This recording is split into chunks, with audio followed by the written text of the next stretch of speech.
ठीक है। भैया फिर भाई बहन की यहाँ अर्पण और समर्पण का डिफरेंस क्या है? अर्पण का मतलब होता है जो भाई बहनों के बीच में होता है, उसमें लेन देन होता है ना, कुछ उन्होंने दिया कुछ उन्होंने लिया, ऐसा रहता है।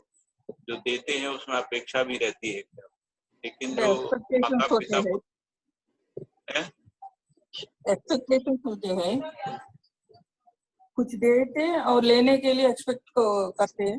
हाँ, उसका अपेक्षा सहित आदान प्रदान, अपेक्षा के साथ आदान प्रदान। और यहाँ जब समर्पण है तो अपेक्षा विहीन आदान प्रदान। तो भाई बहन में समर्पण भी हो सकता है, लेकिन अपेक्षा भी रहती है, तो भाई बहनों के बीच। और उनमें सम्मान, गौरव, कृतज्ञता ये प्रधान रूप से रहते हैं। प्रेम, सौहार्दता, सरलता, सौजन्यता, सहयोग, अनन्यता, ये सब भाव रहते हैं। और वस्तु व सेवा अर्पण के रूप में रहता है। मतलब यदि कोई भाई की या भाई बहन की या बहन बहन की कोई सेवा करता है तो उसके बदले में उसका अपेक्षा रहता है। ऐसी वस्तु का जो आदान प्रदान रहता है उसमें भी परस्पर जो है अपेक्षा रहती है। फिर जो गुरु शिष्य के प्रति विश्वास, निर्वाह, निरंतरता है, इसमें प्रधान रूप से प्रेम, वात्सल्य जो है वो प्रधान रूप से है। और ममता भाव भी रहता है और अनन्यता भी रहती है, शिष्ट मूल्य के रूप में सहजता रहती है। तो देखिए, जब बच्चों में गौरव और कृतज्ञता प्रधान रूप से है, माता पिता में ममता और वात्सल्य है, भाई बहनों में सम्मान और गौरव है, गुरु में जो है प्रेम, वात्सल्य और ममता है। मतलब गुरु जो है पिता से भी आगे का संबंध है ना।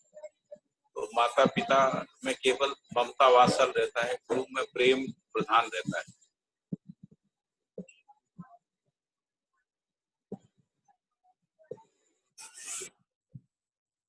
और इसके बाद भावपूर्वक प्रबोधन, जिज्ञासा पूर्ति सहित वस्तु व सेवा समर्पण के रूप में रहता है।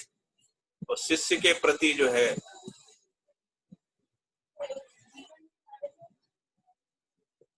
गुरु शिष्य के प्रति है, और जब शिष्य गुरु के प्रति है, तो शिष्य जब गुरु के प्रति है उस स्थिति में गौरव है, कृतज्ञता है।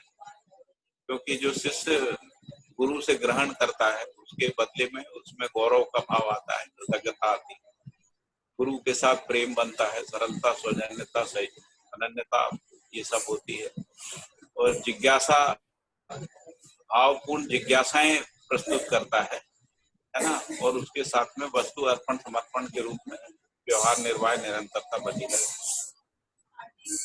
भैया हाँ जी, ये पुत्र पुत्री और ये शिष्य के लिए दोनों तो सेम ही है ना? लगभग सेम है। इसमें भी ममता वात्सल्य प्रेम है, उसमें भी ममता वात्सल्य प्रेम है। नहीं, जो शिष्य का गुरु के प्रति है और जो माता पिता के प्रति है वो ऑलमोस्ट सेम है। तो जो माता पिता के प्रति जो भाव रहता है वैसे ही गुरु के प्रति भी रहता है।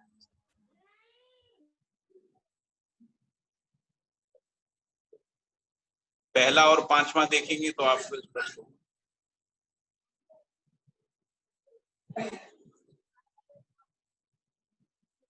ठीक है, हम शिष्य और पुत्र पुत्री का कह रहे हैं भैया। शिष्य के प्रति भी प्रेम, वात्सल्य, ममता है, और पुत्र पुत्री के लिए ममता वात्सल्य प्रेम है। गुरु जो है ना वो ममता वात्सल्य उसके लिए सेकेंडरी है, प्रेम पहला है। प्रेम का मतलब है कि उसकी जागृति में सहायक होना। जी जी जी, हाँ, की जागृति, इसलिए प्रेम प्राथमिक है, ममता वात्सल्य सेकेंडरी। जी जी जी, ठीक है ना। और माता पिता में ममता पहले है, फिर वात्सल्य है, फिर प्रेम है। जी जी। और गुरु में पहले प्रेम है, फिर वात्सल्य है, फिर ममता है। क्रम से स्पष्ट होता है ना। माता पिता के साथ जो संबंध निर्वाह में मूल रूप से ममता है, फिर वात्सल्य, प्रेम।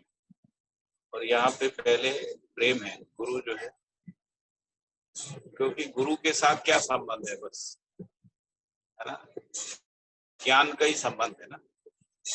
इसलिए अपने शिष्य की जिज्ञासाओं को समाधानित करता है गुरु। उसके बदले में कोई अपेक्षा नहीं होती गुरु, वो प्रेम भाव ही है।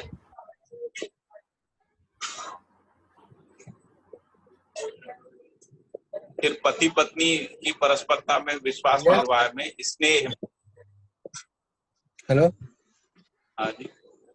भैया, जो गुरु और शिष्य का कोई परिभाषा दिया है क्या? कि अपन जैसे परंपरा में तो गुरु की परिभाषा दी है, अब इसमें गुरु किसको कह रहे हैं? अपने से श्रेष्ठ जो है उनको, या कोई गुरु एक पद है? मतलब जो प्रामाणिक हो, जिज्ञासाओं का समाधान कर सकता हो, वही गुरु। जो प्रमाणित हो और जिज्ञासाओं का समाधान कर सकता हो, वही गुरु। अच्छा, तो मतलब अपन अगर इस पूरे उसमें देखते हैं तो अपन ये बाबा जी को गुरु कहते हैं अपन। हाँ, और किसको कहें? जी जी। अभी और हमारे जैसे पास गुरु जो हाँ, बोलिए बोलिए। जो बाकी के जो संबंध है, जैसे भाई बहन, तो ये हाँ भाव अगर जैसे अपन जैसे कल आप बात कर रहे थे कि माता पिता, मतलब पिता और पिता के पिता भी हो गए, और जो पूरा सीरीज उसको पिता पिता भाव में रखा है, माता में भी ऐसे ही है। हाँ। जो भाई बहन के संबंध है, तो ये भी उसी तरीके से है कि केवल अपन जिसके प्रति भाई बहन का भाव बन जाए वो ही भाई बहन के संबंध होंगे, ऐसा ही है? हाँ, ऐसे ही है। सभी संबंध व्यवस्था के अर्थ में ही होते हैं। जागृत मानव में जो संतानोत्पत्ति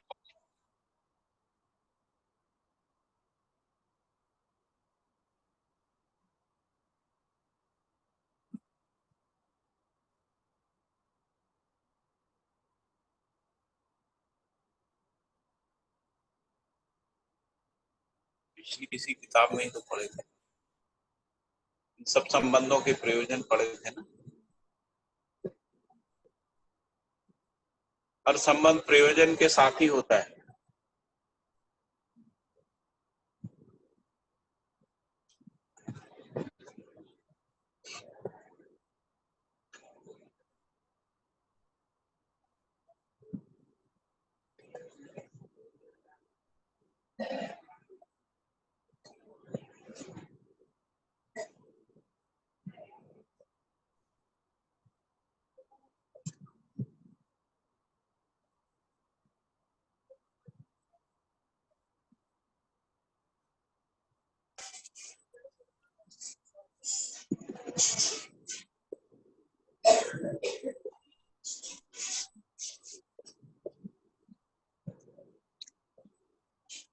गुरु शिष्य शिक्षा संस्कार विधा में भी गुरु शिष्य बोल रहे हैं, है ना।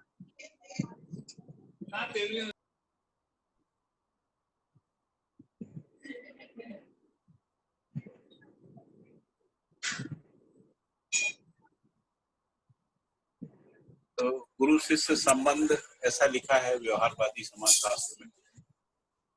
गुरु शिष्य संबंध, इस संबंध में संबोधन का आशय सुस्पष्ट है। एक समझा हुआ है, सीखा हुआ है, जिया हुआ है का पद है, और दूसरा समझने, सीखने और करने और जीने की इच्छा वाला है, ऐसा।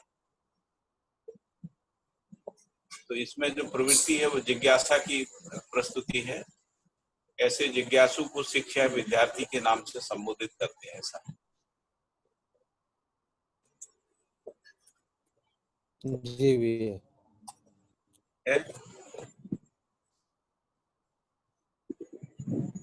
और इसके बाद भाई बहन संबंध है ना।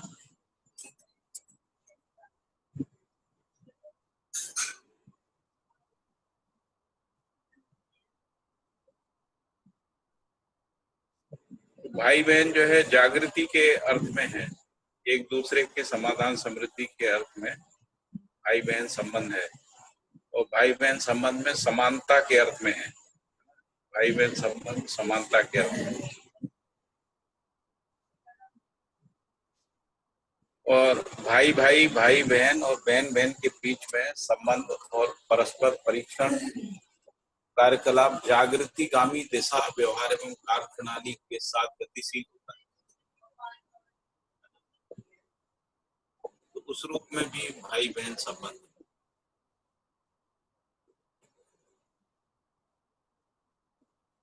तो सारे संबंध जो है वो परिवार से शुरू होते हैं, लेकिन वो परिवार में जो संबंध होते हैं वो व्यवस्था में भी संबंध होते हैं, जिनको अपन सात संबंध कह रहे हैं वो व्यवस्था के रूप में बने रहते हैं। जैसे मान लीजिए शिक्षा संस्कार व्यवस्था है, तो शिक्षा में जो गुरु आचार्य लोग हैं, जो पढ़ाने वाले हैं, वो सब गुरु पद पे है ना, और जो विद्यार्थी है वो सब शिष्य के पद पे है। इस रूप में गुरु से संबंध होता है। इसी तरीके से जो परिवारों की परस्परता में जब हम आपस में एक दूसरे का सहयोग करते हैं, तो उस समय सभी परिवारों के जो हम उम्र लोग होते हैं उनमें भाई बहन संबंध होता है। और जब हम किसी व्यवस्था में भागीदारी करते हैं और दूसरा भी उस व्यवस्था में भागीदारी करता है, तब मित्र मित्र संबंध होता है। जैसे अभी हम लोग अव्यवस्था में किसी को भी मित्र बोल देते हैं, जागृति में मित्र संबंध एक निश्चित प्रयोजन के अर्थ में, जब व्यवस्था में भागीदारी के अर्थ में, उस अर्थ में मित्र संबंध होता है। अभी तो जो लोग अपराध शोषण में भी साथ में काम करते हैं वो भी आपस में मित्र बोलते हैं। वहां संबंधों का समझ नहीं। ठीक है, समझ में आ रहा है? योगेश भाई बताइए कुछ। नहीं भैया, बिल्कुल ठीक बताया। मैं इसको ऐसे समझ रहा हूँ कि परस्परता में जो प्रयोजन है ना, वही संबंधों के नाम है। हाँ हाँ, भाई संबंध जो है एक निश्चित प्रयोजन है, उसी प्रयोजन का नाम भाई है। तो बिल्कुल ठीक बताया भैया। लेकिन वो प्रयोजन जो है परिवार मूलक स्वराज व्यवस्था ही है, मतलब व्यवस्था को प्रमाणित करने के अर्थ में और व्यवस्था में जीने के अर्थ में ही सारे संबंध। अरे उससे पहले संबंध का प्रयोजन ही स्पष्ट नहीं होता।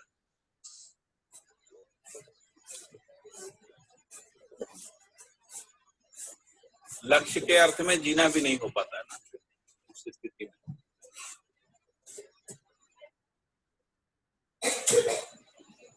ठीक है, फिर पति पत्नी की परस्परता में जो विश्वास निर्वाह निरंतरता, उसमें स्नेह प्रदान है, गौरव सम्मान प्रेम निष्ठा सौहार्दता अनन्यता पूर्वक सचरित्रता सहित वस्तु एवं सेवा का अर्पण है। वस्तु और सेवा का जो पति पत्नी के बीच में जो आदान प्रदान है वो अर्पण के रूप में परस्पर अपेक्षा सहित है ना। फिर साथी सहयोगी के प्रति और सहयोगी साथी के प्रति। तो सहयोगी साथी के प्रति जो है प्रेम, स्नेह, सौजन्यता और निष्ठा पूर्वक वस्तु व सेवा प्रदान करने के रूप में, और सहयोगी साथी के प्रति जो है विश्वास निर्वाह निरंतरता व्यवस्था तंत्र में गौरव सम्मान कृतज्ञता सौहार्दता सौम्यता सरलता भावपूर्ण सेवा समर्पण के रूप में। फिर मित्र की परस्परता में तो मित्र संबंध और एक प्रकार से जो भाई बहन संबंध उसमें काफी समानता है भैया। इको आ रहा है। भाई बहन संबंध में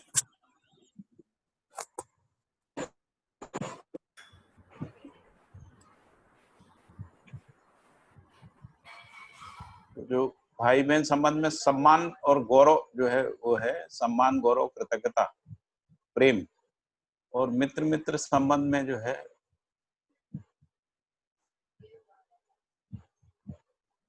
स्नेह प्रेम सम्मान निष्ठा है। तो स्नेह इसमें प्रधान रूप से है, प्रेम है, और ये भी कहा है कि व्यवस्था के अर्थ में सर्व मानव जो है उनके साथ मित्र संबंध है।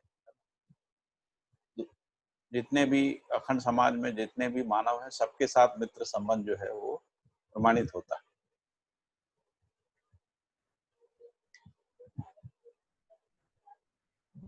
और जब व्यवस्था में परस्पर किसी व्यवस्था में भागीदारी करते हैं, सहभागी होते हैं, सहयोगी होते हैं, है ना, उस अर्थ में भी जो साथ में मिलके काम करते हैं वो मित्र संबंध है।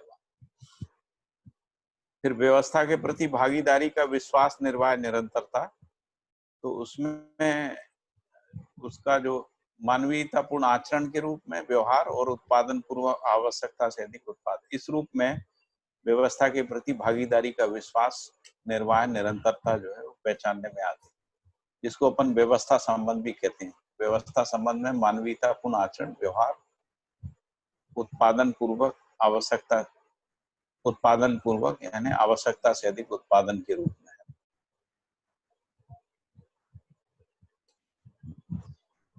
फिर है भागीदारी के प्रति व्यवस्था विश्वास निर्वाह,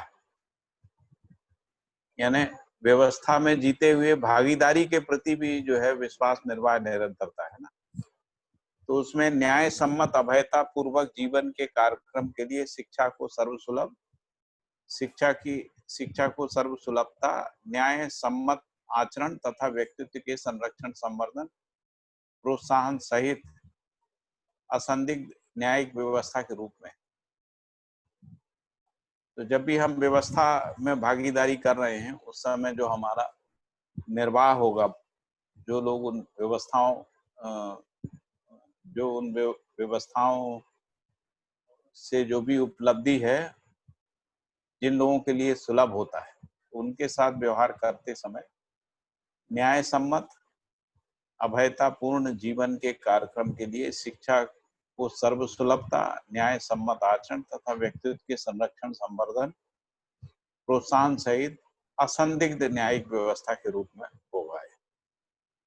फिर आगे लिखा है व्यवस्था व्यवस्थिति की परस्परता में, यानी दो व्यवस्थाओं का आपस में जो संबंध है, यानी एक सभा का दूसरी सभा के साथ जो संबंध है ना, तो उनका भी जो परस्परता में विश्वास निर्वाह निरंतरता जो है वो स्थायी मूल्यों पर आधारित, स्थायी मूल्य 3 है ना, स्थापित मूल्य, जीवन मूल्य और मानव मूल्य, उस पे आधारित। तो स्थायी मूल्यों पे आधारित विधि के आधार पे है ना विश्वास निर्वाह की निरंतरता होगी, और शिष्ट मूल्यों पे आधारित नीति, उत्पादन मूल्यों पे आधारित व्यवस्था पूर्वक सिद्ध न्याय व समाधान सर्व सुलभता के रूप में। इस रूप में व्यवस्थाओं का मूल्यांकन या व्यवस्थाओं के आपसी संबंध जो है वो उसमें विश्वास निर्वाह निरंतरता को पहचान।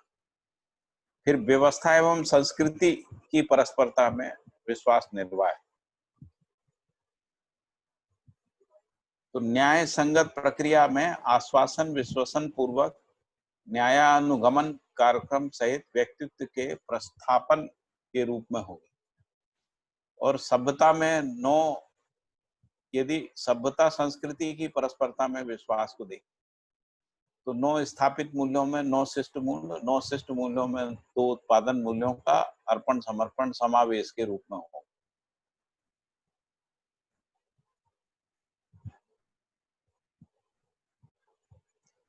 फिर है सभ्यता और विधि की परस्परता में।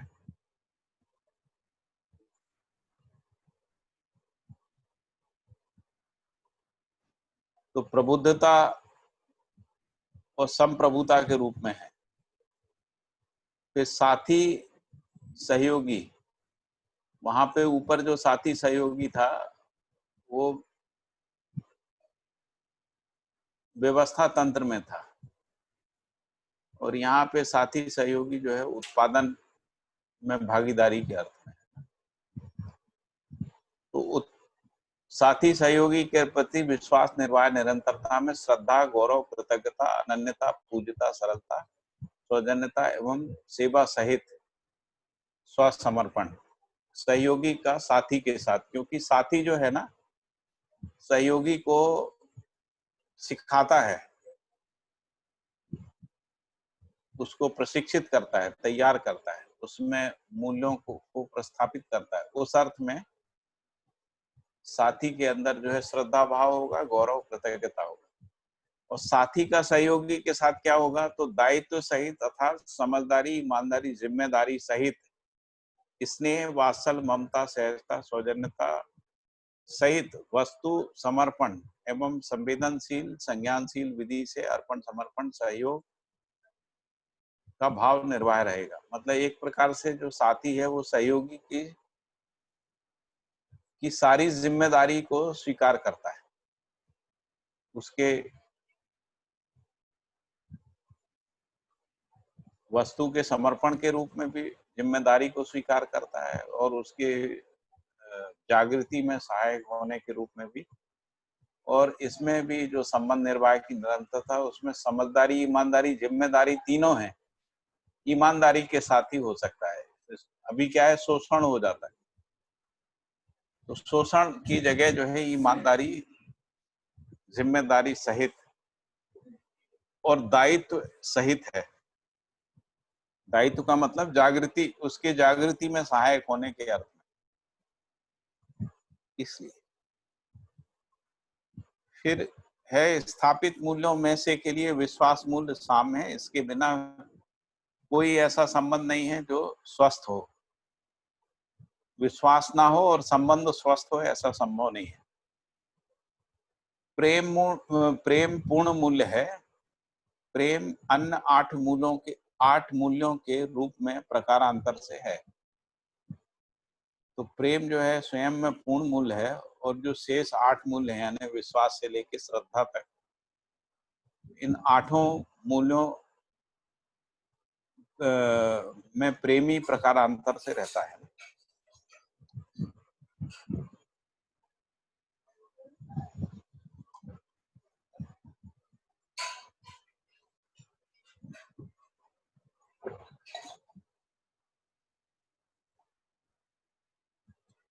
क्योंकि प्रत्येक स्थापित मूल्य प्रेम से संबंधित है, जो अनुभव पूर्वक सिद्ध है, यही प्रमाण है।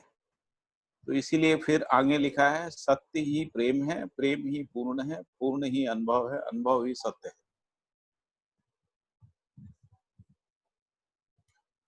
तो सत्य क्या है? सह अस्तित्व है ना। तो सत्य ही प्रेम है, प्रेम ही पूर्ण है, पूर्ण ही अनुभव है, अनुभव ही सत्य है। इसीलिए पूर्ण मूल्यों में स्थापित मूल्य, स्थापित मूल्यों में शिष्ट मूल्य, और शिष्ट मूल्य में उत्पादन मूल्य समर्पित होते हैं। इसका जो श्रेष्ठता का क्रम है वो भी ऐसे ही है। उत्पादन मूल्य से श्रेष्ठ जो है वो शिष्ट मूल्य है, और शिष्ट मूल्य से श्रेष्ठ स्थापित मूल्य है। स्थापित मूल्य में जो प्रेम मूल्य है वो पूर्ण मूल्य है, या गुरु मूल्य भी कह सकते हैं ना। तो फिर लिखा है कि गुरु मूल्य में लघु मूल्य समाया रहता है। तो पूर्ण मूल्य में सभी मूल्य समाये रहते हैं। स्थापित मूल्य में शिष्ट मूल्य समाये रहते हैं, शिष्ट मूल्य में वस्तु मूल्य या उत्पादन मूल्य समाये रहते हैं। इसलिए जागृति विकास के क्रम में गुणात्मक प्रगति है। इसी क्रम में चैतन्य प्रकृति है। इसके गुणात्मक परिवर्तन के फलस्वरूप ही निर्भ्रमावस्था भी प्रसिद्ध है।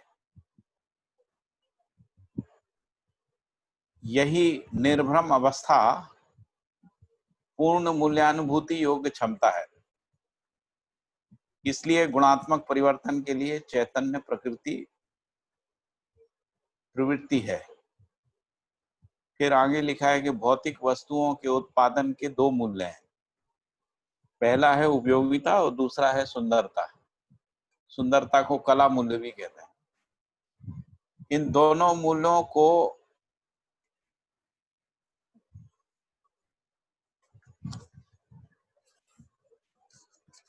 क्या लिखा हुआ है, आकांक्षा द्वय की सीमा में प्रयुक्ति है। इन दोनों मूल्यों को जो है आकांक्षा द्वय यानी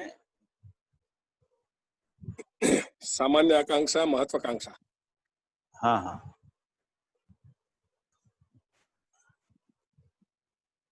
आकांक्षा द्वय, क्योंकि ये वस्तु मूल्य से जुड़ी हुई बात है ना भैया। तो ये हाँ, जो है आहार, आवास, अलंकार, दुर्गमन, दूरश्रवण, हाँ जी, दूरदर्शन संबंधित बात है। हाँ जी, ठीक बात है।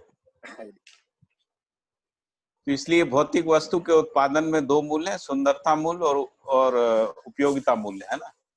और ये दोनों मूल्यों की जो सीमा है वो आकांक्षा द्वय तक है ना। और जो आकांक्षा द्वय है वो सामान्य आकांक्षा, महत्वाकांक्षा। फिर है प्रकारांतर से संबंध की स्थिति निम्नानुसार द्रष्टव्य है। तो माता पिता जो है वो जन्मदाता, प्राणदाता, जीवनदाता और विद्यादाता के,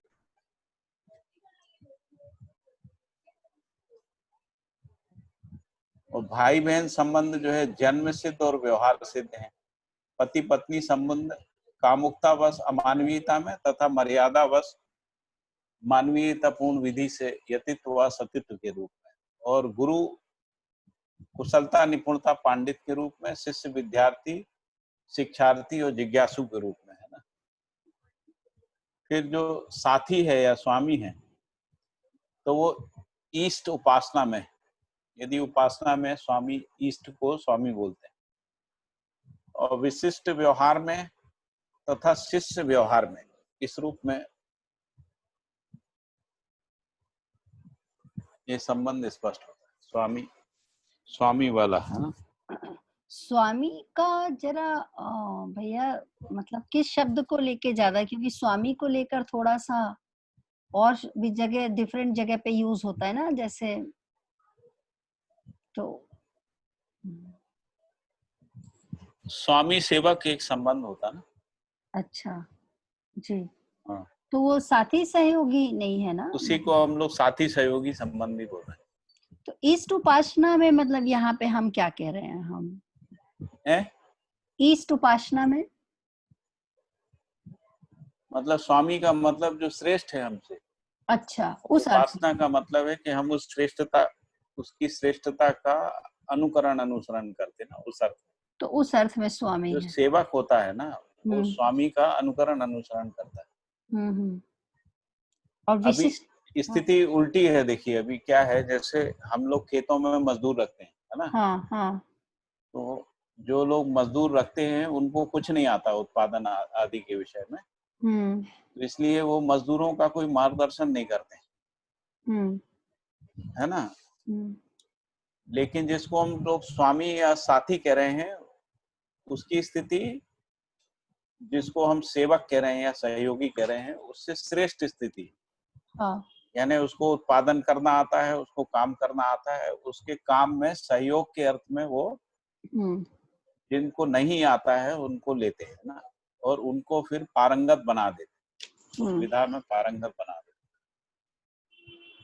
जैसे मान लीजिए जो लोग अभी भी ट्रेडिशनल जो व्यवसाय होते हैं ना, जैसे मान लो मट्टी का घड़े बनाने वाला जो होता है ना, या कुम्हार होता है जो मट्टी के बर्तन बनाता है, या पीतल के सोने के आभूषण या बर्तन बनाते हैं, तो वो अपनी कला में पारंगत होते, निपुण होते। तो फिर जो लोग उनके पास जाते हैं वो उनसे सीखते हैं, है ना।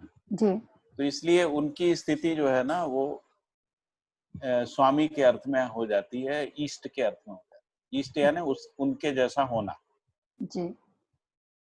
सारी उपासनाओं का प्रयोजन भी यही है। तो हम लोग जिसको कर्म दर्शन में उपासना कह रहे थे वो अध्ययन और अभ्यास है जी। तो अध्ययन और अभ्यास पूर्वक स्वामी का मतलब है जो हमसे श्रेष्ठ है उसका अनुसरण अनुकरण करते हैं, ऐसा जी। लेकिन और जैसे व्यवस्था में हाँ। विशिष्ट है, मतलब जो हमसे ऊपर है वो स्वामी है। अच्छा। या साथी है। जैसे मान लीजिए कि एक सभा से ऊपर दूसरी सभा है, इस तरीके से विशिष्टता के अर्थ में है ना जी। तो विशिष्टता में अनुसरण के साथ अनुकरण होता है, वहां पे अनुकरण करना पड़ता है, और इसमें उपासना में अनुसरण होता है जी। तथा शिष्य व्यवहार में तो व्यवहार में स्वामी भी क्योंकि सीखता है ना जी, तो इसीलिए स्वामी में शिष्य, व्यवहार में शिष्य के रूप में रहता है जब तक व्यवहार पूर्ण नहीं हो जाता था। अच्छा अच्छा, ये स्वामी का उस अर्थ में बता रहे हैं। ठीक, ये उस अर्थ में बता रहे हैं कि जो स्वामी का जो प्लेसमेंट है वो कहाँ पे है। हाँ, शिष्ट विहार में आपने जब कहा ना कि वो शिष्ट व्यवहार करते समय उसकी शिष्टता क्या है, क्योंकि स्वामी पद पूर्ण नहीं है ना, पूर्ण तो दिव्य मान्यता है। अच्छा, ठीक है, ठीक। और इसीलिए विशिष्ट में व्यवहार विशिष्ट मतलब व्यवस्था में जिस भी आयाम में भागीदारी कर रहा हो, यदि पांचों आयाम में देखें उसमें भागीदारी कर रहा हो, या सभा में जो भी प्रतिनिधि के रूप में भागीदारी कर रहा हो, उस अर्थ में वो विशिष्ट व्यवस्था में। हाँ जी, और उसमें भी पहले उसका पारंगत होना जरूरी है। जी। जैसे मैंने अभी बताया ना कि अभी जो लोग मालिक है, ओनर है ना, उनको कुछ नहीं आता, उनके पास केवल पैसा रहता है बस। जी। और वो लोग जो भी उन विशेषज्ञ लोग होते हैं उनका उपयोग करते हैं। बेसिकली विशेषज्ञ लोग ही स्वामी हैं, जो किसी चीज के विशेषज्ञ हैं। जो उत्पादन विधा से संबंधित है, ये साथी सहयोगी जो है, व्यवसाय आयाम का पद है स्वामी सहयोगी, है ना, साथी सहयोगी या स्वामी सेवक जिसको कह रहे हैं। जी। तो इसमें जो जागृत मानव परंपरा में स्वामी वही है जो किसी विधा में पारंगत है, जिस निपुणता में वो पारंगत है, उस निपुणता को जिसको वो सिखाता है ना, जिसको वो सिखाता है, यानी उसको करना सिखाना है जिसको कहते हैं ना, और उसको व्यवहार सिखाना जी। या उस निपुणता में पारंगत बनाना, ऐसा काम करता है, तभी वो स्वामी है। तो इसीलिए स्वामी की स्थिति वहां पे शिक्षक या आचार्य की भी हो जाती। अच्छा, लेकिन हम लोग जिसको शिक्षक और आचार्य कह रहे हैं जागृत परंपरा में, वो स्किल सिखाने वाले लोग नहीं। शिक्षक और जो आचार्य हैं वो व्यवहार की शिक्षा देने वाले, शिष्ट मूल्यों, जिनको अपन कह रहे हैं शिष्टता के उदय के रूप में शिक्षा है ना। जी। और जो गुरु है वो अध्ययन कराने वाला है। गुरु का मतलब है जो हर क्या क्यों कैसे का उत्तर देता, हर जिज्ञासा का उत्तर देता, वो गुरु है। और जो जागृत मानव परंपरा में शिष्टताओं को सिखाते हैं, है ना। जी। जैसा कल भी बात की थी ना, कि परसों भी, के एक होता है समझना समझाना, दूसरा सीखना सिखाना, और करना कराना, ऐसे 3 आयाम है। जी। व्यवसाय आयाम में करना कराना है, वहां पर स्वामी और सेवक है या साथी सहयोगी। और जहाँ सीखना सिखाना है वहां पे शिक्षक है, आचार्य है। और जहाँ समझना समझाना है वहां पे गुरु है, तो अपन गुरु।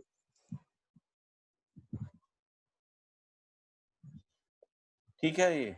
जी। जी। हाँ। सीखना सिखाना स्किल के रूप में हो गया ना। सीखना सिखाना स्किल के अर्थ में हो गया। और नहीं, वो करना कराना नहीं है सीखना सिखाना, वो करना कराना है इसके। अच्छा, तो ये समझाना और समझना तो ज्ञान के रूप में हो गया। वो ज्ञान के रूप।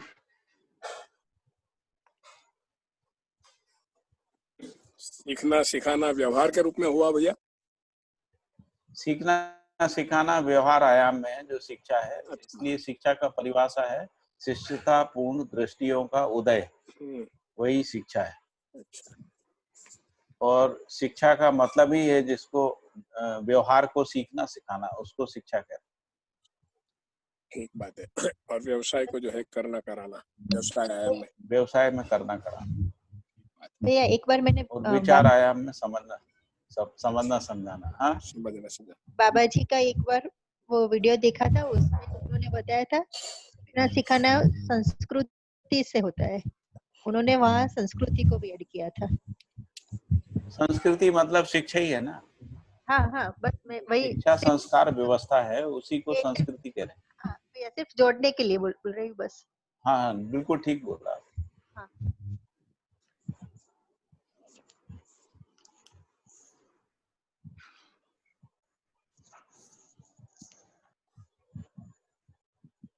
आगे बढ़े भैया। ये जो पति पत्नी में जो ये यतित्व सतित्व मर्यादा बस मान्यता पूर्ण हाँ, आदि से, ये थोड़ा समझाइए भैया। एक उसका समझाने के लिए तो उसमें इतना ही है कि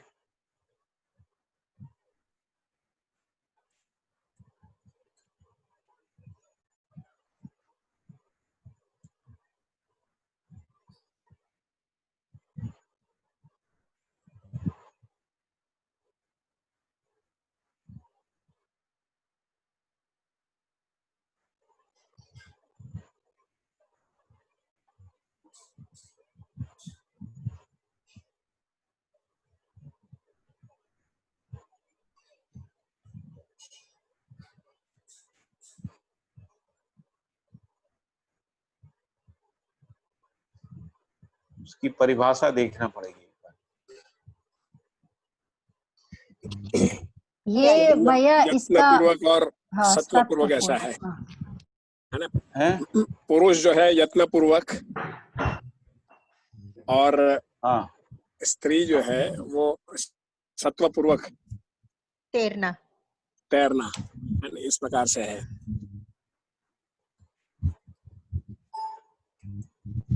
यतित्व मतलब यत्नपूर्वक, मतलब पुरुष को जो हाँ। है जागृति के अर्थ में यत्न करना पड़ता है और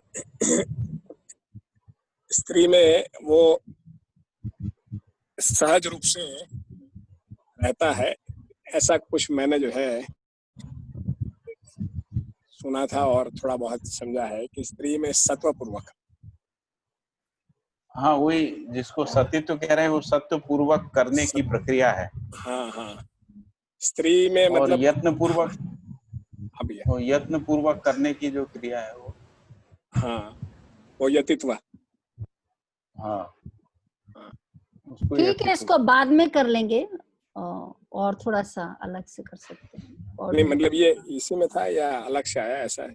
एक मानव व्यवहार दर्शन में भी है ना, वहां भी इसका पूरी व्याख्या है, जो मेरे ख्याल से मतलब संबंध वाला इसको भैया चैप्टर। मैंने जो है ना किससे सुना था मुझे याद नहीं है, लेकिन इस प्रकार से कह रहे हैं कि महिला जो है ना वो उसमें मतलब ये मूल्यों में जीने वाली बात जो है वो शुरू से रहती है। पुरुष को उसको जो है प्रयत्न पूर्वक उसको सीखना पड़ता है, क्योंकि महिला जो है आवाज नहीं आ रही भैया, योगेश भैया आपकी आवाज नहीं आ रही।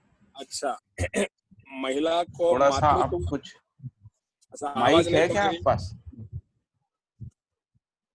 मतलब आवाज नहीं पहुंच रही है भैया? अब आने लगी है आप। अच्छा अच्छा, तो भैया मैंने जो सुना था ना ये इसके लिए है ना, आप इसको देखिए कि ये ठीक है कि नहीं। मतलब महिला को जो है मातृत्व दिया हुआ है बाय नेचर, हाँ जी, है ना। हाँ, उस हिसाब से उसमें मूल्यपूर्वक जीने की जो है ना वो मतलब व्यवस्था बाय नेचर बनी हुई है, प्रकृति सहज। और पुरुष को जो है उसको प्रयत्न पूर्वक जो है मूल्यों में जीना जो है स्त्री की तुलना में।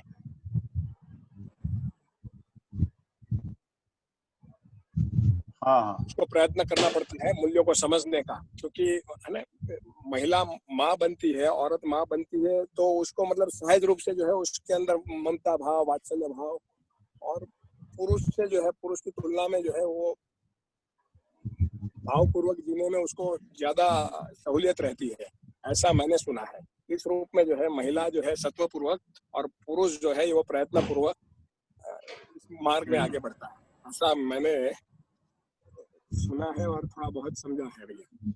आप इसको जांचिए। ठीक है।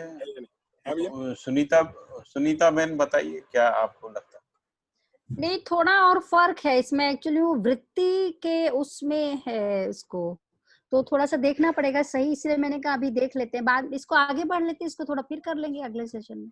नहीं थोड़ा बताइए सा और ना, ठीक क्या है से अभी जल्दी क्या है, हमको जल्दी क्या है? अच्छा नहीं, समझ में तो आना। मुझे भी वो मानव व्यवहार दर्शन का वो वाला पार्ट देखना पड़ेगा एग्जैक्टली। पर मेरे ख्याल से जो वृत्ति है ना, वृत्ति में जो क्रिया है उसको सत्व जो सत्य पूर्वक है वो उस क्रिया के लिए एसोसिएट कहीं किया है। नहीं, मन में किया है ना ये, पति पत्नी और यतित्व सतीत्व मन में क्रिया है, मन में। हाँ, मन में या वृत्ति में उस क्रिया से कनेक्ट किया है, तो वो थोड़ा देखना पड़ेगा, मुझे भी एग्जैक्टली याद नहीं, पर मैं एक बार पढ़ रही थी तो हाँ, ये स्पष्टता आई थी। तो है तो मानव और दर्शन का शायद जो संबंध वाला पार्ट है, चैप्टर तो मुझे याद हाँ। नहीं आ रहा, लेकिन उसमें है पूरा। नहीं, संचेतनावादी मनोविज्ञान में जो मन का क्रियाकलाप हाँ, है ना, उसमें क्या, तो जी उसमें जी पति पत्नी के साथ लिखा है यतित्व सतीत्व, ऐसा लिखा है। जी जी और यतित्व का परिभाषा उसमें ऐसा लिखा है, यत्न पूर्वक तरने के लिए हाँ जागृति निर्भरमता एवं जागृति से निरंतरता के लिए किया गया संपूर्ण कार्य व्यवहार, जी ये यतित्व है ना। निर्भरमता जी सहित की गई प्रक्रिया एवं प्रयास। हम्म फिर लिखा है यत्न यानी शोध पूर्वक समझना ही तरना है, ऐसा लिखा। जी जी ये यतित्व का परिभाषा है। शोध पूर्वक यदि हम तरते हैं, यत्न पूर्वक तरते हैं, जी यत्न पूर्वक जी जो है जागृति के लिए जो प्रयास करते हैं, वो उसको यतित्व कहते हैं। जी तो इसलिए यतित्व सतित्व केवल पति पत्नी के अर्थ में नहीं है, जी ये भी वैसा ही है जैसे 10 सोपानी व्यवस्था में समझेंगे तो जी इसकी निरंतरता बनी रहती है यतित्व सतित्व की और पहचानने में। तो और हम्म, सतित्व की परिभाषा है जी सत्व पूर्वक तरने से। जी एक है यत्न पूर्वक तरने के लिए जागृति निर्भरता, दूसरा है सत्व पूर्वक तरने जागृत होने के लिए किया गया कार्य व्यवहार। तो ये सत्वपूर्वक भैया मुझे ऐसा अभी एकदम ध्यान में एक और आ रहा है कि जहाँ व्यवस्था है जागृत मानव परंपरा में, तो वो जो पति पत्नी के साथ में पत्नी है उस अर्थ में भी है कि पति का यत्न पूर्वक उसको हो रहा है, तो पत्नी जो सत्य पूर्वक उसके साथ में होने के साथ वो सीख रही है, जो ये परस्परता में जो एक दूसरे की उन्नति और उसमें जो विकास में सहायक होने के अर्थ में है, उस व्यवस्था के अर्थ में मुझे ऐसा लग रहा है। ये पॉइंट मुझे ध्यान में आ रहा है कि वो फिर आगे इसमें ये लिखा है जी भैया सत्व की सत्व परिभाषा भी है। में, हाँ बता दीजिए। सत्व का मतलब है संकल्प निष्ठा पूर्वक समझना है। हाँ, तो इसका मतलब कोई सामने है उससे समझने के लिए अपनी स्वीकृति होना। तो बाकी दोनों में भी ये चीजें हो ही सकती हैं, पर अभी जो यहाँ पे लिखा है वो शायद इसी अर्थ में लिखा है। देखिए, एक में लिखा है सत्व यानी संकल्प निष्ठा पूर्वक समझना ही तरना है, यानी सत्व के साथ, है ना। जी और दूसरे में लिखा है जी शोध पूर्वक समझना ही तरना है। हाँ, अब तो इसी ये में जो वो हाँ हाँ तो ये जो अनुभवगामी विधि है ना, उसमें जी शोध पूर्वक है।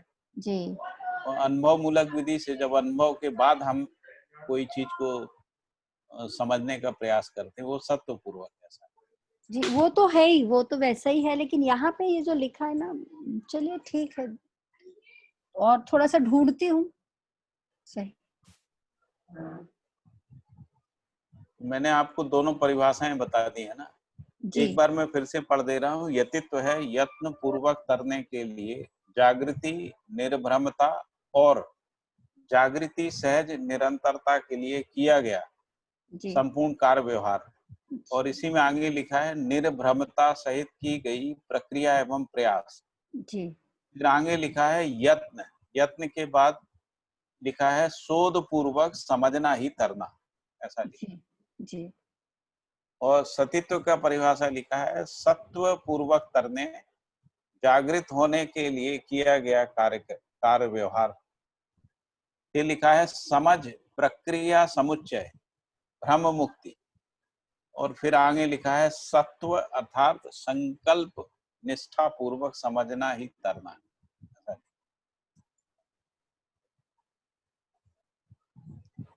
इसमें संकल्प निष्ठा पूर्वक है, उसमें शोध पूर्वक है, दोनों में इतना ही अंतर है, हाँ ऐसा दिख रहा है हाँ ना। जी ठीक है। ठीक है।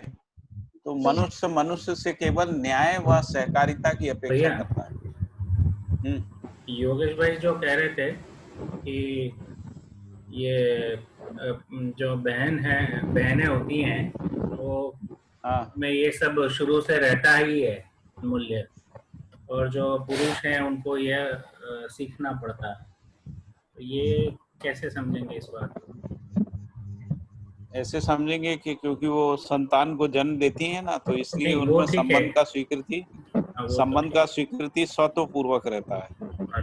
वो पुरुष को जो है ना, वो संबंध को स्वीकार करने में समय लगता है। जैसे माँ बच्चे को जन्म देती है तो जन्म के साथ ही संबंध की स्वीकृति हो जाती है। जो पिता में और जो पिता के पद में जो दूसरे लोग होते हैं परिवार के सदस्य, उनको यत्न पूर्वक संबंध को, तो जैसे बच्चे बड़े होते जाते हैं धीरे धीरे, तब उनमें संबंध स्थापित होता है। इसी बात को कह रहे थे शायद। योगेश। हाँ ठीक बात है। तो वो भी इस बात को समझने का आधार है भैया, यूं कह रहे हैं, हम पूछ रहे हैं वो। हाँ योगेश भाई ऐसे ही था ना जो कह रहे हाँ भैया, कहाँ गए? आपने जो बताया बिल्कुल मेरा भाव, मेरा कहना वैसा ही था कि मैं इसको ऐसे या समझ, योगेश भैया, इसका ऐसा मतलब कि योग्यता बढ़ जाती है माँ बनने के बाद स्त्री में, क्योंकि मतलब योग्यता योग होती है। संबंध में जीने की योग्यता जो है, मुझे लगता है कि पुरुष की तुलना में, है ना, माँ सहज बनने के बाद स्वीकृति जो, होती है ना हाँ हाँ उसमें सहज स्वीकृति रहती हाँ, हाँ हाँ और पुरुष को जो है है। यत्न क्योंकि करना पड़ता है, प्रयत्न करना पड़ता है संबंध को तो पहचानने, उसी को फिर एक में वो शोध लिखा है और उसमें लिखा है संकल्प और निष्ठा सहित, वो दोनों में वो शायद वो इसीलिए वो शब्द मतलब का सहज संकल्प बन डिफरेंस जाता है दिखता ना माँ के लिए। हाँ जी हाँ जी। और बताइए फाल्गुनी बहन, आपको कुछ बताना? हाँ भैया, मैं ऐसा बोल रही थी कि मैंने इसको ऐसे समझा है कि ये जीवन की क्रियाएं है, तो हाँ। शरीर नहीं है। तो मतलब कि जैसे कि ममता और वात्सल्य दोनों में रहता है, माँ और पिता दोनों में ममता और वात्सल्य रहता है, वैसे ही यतित्व और सतित्व पति पत्नी दोनों में रहता है, क्योंकि ये जीवन क्रिया की बात है, नहीं कि शरीर की कोई बात है। तो मैंने ऐसा समझा है उसको कि यतित्व सतित्व दोनों में होगा।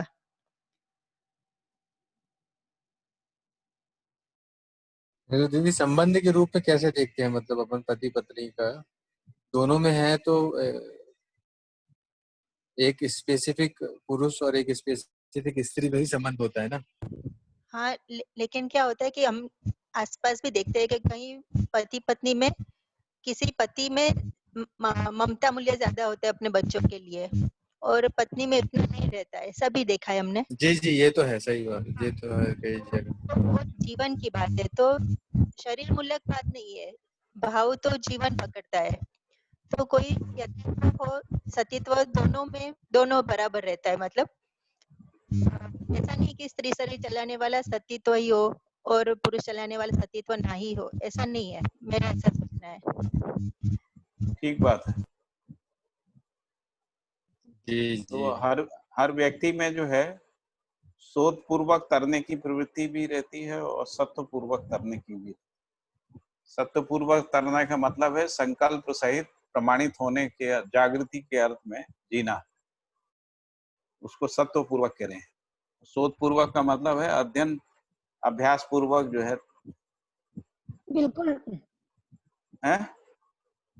जी, बिल्कुल ठीक कह हेलो। रहे हैं भैया, क्योंकि ये भी बात एक इसमें ऐड हो सकती है कि चेतन इकाई है, शरीर स्त्री या पुरुष का है, और ये भी हो सकता है किसी स्त्री शरीर में संतान हुई ना हो, ये भी हाँ, स्थिति बनती है ना, हम्म।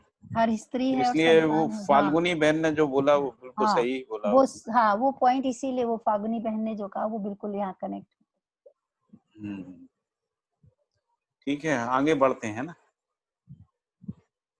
तो ये सारे संबंधों का को स्पष्ट कर दिया, माता पिता जो है, भाई बहन, पति पत्नी, गुरु शिष्य और स्वामी। फिर इसके बाद लिखा है मनुष्य मनुष्य से केवल न्याय व सहकारिता की अपेक्षा करता है। भ्रमित मनुष्य वर्गवाद बस किसी को न्याय प्रदान करता है, किसी को नहीं करता है। यद्यपि वो न्याय प्रमाणित नहीं होता है, लेकिन ऐसा लोग मानते हैं कि जैसे हिंदू हैं, वो मानते हैं कि वो हिंदू के साथ न्याय कर पाएंगे, मुसलमान के साथ नहीं कर पाएंगे, है ना। तो जो भी समुदाय है, जहां भी समुदाय चेतना है, उसमें ऐसा रहता है कि वर्गवाद बस जो है किसी के साथ न्याय करता है, किसी के साथ नहीं करता है। यही मतभेद असामाजिकता का आद्यंत कारण है। भ्रमवश सीमित जनजाति का रूप पद बल धन तथा बुद्धि से गर्वित होना ही वर्गवाद है। वर्गवाद के मूल में क्या है? तो रूप पद बल धन से गर्वित होना, यानी स्वयं श्रेष्ठता का अहंकार होना, है ना, वही वर्गवाद का कारण है। और वर्गवाद के बिना युद्ध संभव नहीं है ना। युद्ध, यदि वर्गवाद नहीं है तो युद्ध नहीं होगा, वर्गवाद में ही युद्ध होते हैं सारे। फिर लिखा है कि मानव न्याय भैया ये पूर्ण। बुद्धि का क्यों यहाँ पे लिया है? रूप, बल, बल, धन, ये तो नॉर्मली यूज करते देखा है एक साथ। बुद्धि हर हाँ, जगह यूज नहीं होता रूप, बल, बल, धन के साथ, यहाँ पे बुद्धि का यूज किया। नहीं नहीं, बुद्धि का भी उपयोग होता है, शुरू से ही ये पांचों अच्छा, बातें बुद्धि भी बोली है। गई हैं। जी जी। हाँ, बुद्ध अभी जिसको बुद्धिमान मानते हैं ना, तो बुद्धि के भी डायमेंशन सब बदलते रहते हैं। उसका व्यवहार दर्शन में लिखा है कि जब हम अपने ज्ञान को दूसरे के ज्ञान से श्रेष्ठ मानते हैं, या अपनी जानकारी को दूसरे की जानकारी से श्रेष्ठ मानते हैं, इस तरीके से बुद्धि से गर्वित होने का जी मतलब जी। यहाँ पे वो बुद्धि की बात नहीं है जो जीवन क्रिया में जिसको बुद्धि कह रहे हैं। अपने ज्ञान को दूसरे के ज्ञान से श्रेष्ठ मानना, ये वर्गवाद में ही दिखता है। तो जैसे हिंदू अपने तर्क को दूसरे के तर्क से श्रेष्ठ मानता है, तो वैसे ही मुसलमान अपने तर्क को, अपने ज्ञान को, अपनी सूचना को, जो भी मान्यता है, अपनी मान्यता को दूसरे की मान्यता श्रेष्ठ मानता है। वो बुद्धि वाली बात आ गई है ना। बौद्धिक समझ लीजिए आप, जी अपनी भैया जो जी। बौद्धिकता है ना, वो सब। मेरे ख्याल से व्यवहार दर्शन में लिखा है अपने तर्क को दूसरे के तर्क से श्रेष्ठ मानना, उसको कह रहे हैं। अपने रूप पद बल धन को दूसरे के रूप पद बल धन से श्रेष्ठ मानना, और अपने तर्क को दूसरे के तर्क से श्रेष्ठ मानना। फिर जहाँ तर्क नहीं है वहां मान्यता है ना। जहाँ पे मान्यता नहीं है वहां सूचनाएं हैं। अपनी सूचना को अलग अलग जगह अलग अलग तरीके से दिखेगा वो। जैसे कई लोगों के पास सूचनाएं ज्यादा रहती ना, तो वो उससे गर्वित रहते हैं कि उनको ज्यादा आता है। वो कहते हैं आपने देखा ही क्या है, आपको पता क्या है, ऐसा बोलते हैं ना। उसी तरीके से सभी प्रकार के जो धर्म ग्रंथ हैं, उनकी जो अपनी अपनी मान्यताएं, उन्हीं मान्यताओं को श्रेष्ठ मानते हैं। और कुछ लोग अपने तर्क को, जैसे भौतिकवादी अपने तर्क को श्रेष्ठ मानता है, आध्यात्मवादी आदर्शवादी अपने तर्क को मानता है। उस रूप में गर्वित होना ही वर्गवाद है, ऐसा। और हाँ जी। भैया यहाँ पे एक पॉइंट और भी देख सकते हैं कि जो जीवन की जो 5 अविभाज्य जो स्थितियों की बात कर रहे हैं बौद्धिक में, उसमें जो बुद्धि है वो अवधारणाओं की जो अस्तित्व सहज वास्तविकताओं की जो स्वीकृति है, उसके अर्थ में तो वहां सामान्यीकरण है, वहां पे गर्वित होना नहीं है। वो हर मानव में उसकी संभावना है और हर मानव में उसकी क्षमता है, उस स्वीकृति के साथ है। जो भैया कह रहे थे ना कि बुद्धि को कैसे ले लिया यहाँ पे, तो मैं दोनों में फर्क की बात कर रही हूँ। क्या फर्क है, एक बार फिर से बताइए। जी, जो जब हम इसकी कह रहे हैं ना मन बुद्धि चित्त, सॉरी, मन वृत्ति चित्त और बुद्धि, उसमें जो बुद्धि की बात है वो अस्तित्व सहज जो वास्तविकता है उसकी अवधारणा की स्वीकृति है, वो संकल्प है। और वहां पे जो अस्तित्व सहज वास्तविकताओं के अर्थ में जो वहां पे बोध है, उसमें सामान्यीकरण है कि हर मानव में, सर्व मानव में उस समझने की, जीने की जो संभावना है उसके साथ है। तो वहां पे गर्वित होना नहीं है, उसमें सामान्यीकरण है कि हर सर्व मानव में ही वही संभावना भी है और क्षमता भी है, वो स्वीकृति भी है ना। जो तर्क के आधार पे स्वीकृति है, जो गर्वित होना है, मैं उस दोनों के अंतर की बात कर रही हूँ। मैंने तो वो तीनों बता दिया है ना। अपने तर्क को श्रेष्ठ मानना जी हाँ, है ना, हाँ, अपनी सूचना या अपने विचार को श्रेष्ठ मानना, जी। और अपनी मान्यता को श्रेष्ठ मानना। ये तीनों स्तर पे जिसको बुद्धि का गर्वित होना बोलते हैं। अपने विचार को दूसरे के विचार से श्रेष्ठ मानना, अपने तर्क को दूसरे के तर्क से श्रेष्ठ मानना, और अपनी मान्यता को दूसरे की मान्यता से श्रेष्ठ मानना, इसी के आधार पे वर्गवाद है, जिसको अपन वर्गवाद कह रहे हैं ना। और बाकी रूप पद बल धन तो है ही इसी आधार। तो इसीलिए हर जो वर्ग होता है वो अपने को ज्यादा बलवान मानता है ना, ऐसा, अपने को ज्यादा शक्तिशाली मानता है। और इसीलिए लिखा है कि वर्गवाद के बिना युद्ध संभव नहीं। तो मानव न्यायपूर्ण आचरण पूर्वक निर्भय व समाधानित होता है। तो जब तक मानवीयतापूर्ण आचरण नहीं आता, तब तक जो है मानव जो है उससे मुक्ति नहीं है, भय से मुक्ति नहीं। मानवीयतापूर्ण आचरण से ही निर्भय और समाधानित होता है। तो प्रत्येक मानव न्यायपूर्ण जीने का इच्छुक है, यही सत्यता, सामाजिकता, अखंडता का आधार है। फिर परिवार ही बुनियादी व्यवस्था, न्याय एवं शिक्षा है। तो यहाँ पर भी वही कह रहे हैं कि व्यक्ति नहीं है ना, बुनियाद में व्यक्ति नहीं है, परिवार ही बुनियादी व्यवस्था है, परिवार ही बुनियादी न्याय है, परिवार ही बुनियादी शिक्षा है। ऐसा प्रत्येक मानव के जीवन जागृति और प्रमाणित होने का आधार भी यही है। तो इसीलिए मानव का प्रथम परिचय परिवार में स्पष्ट होता है। प्रतिभा व्यक्तित्व का संतुलन व्यवहार में प्रमाणित होता है और आचरण प्रगठन का भी परिवार ही बुनियादी क्षेत्र है। इस रूप में है ना। तो पहला परिचय परिवार में ही स्पष्ट होता है। प्रतिभा और व्यक्तित्व का संतुलन व्यवहार में प्रमाणित होता है, जो न्याय की बात है। और आचरण का प्रगटन जो है परिवार रूपी व्यवस्था में होता है। इसीलिए परिवार ही बुनियादी व्यवस्था, न्याय और शिक्षा है। उसकी विशेषता अनुसार ही विशाल एवं विशालतम सीमा सिद्ध होती है।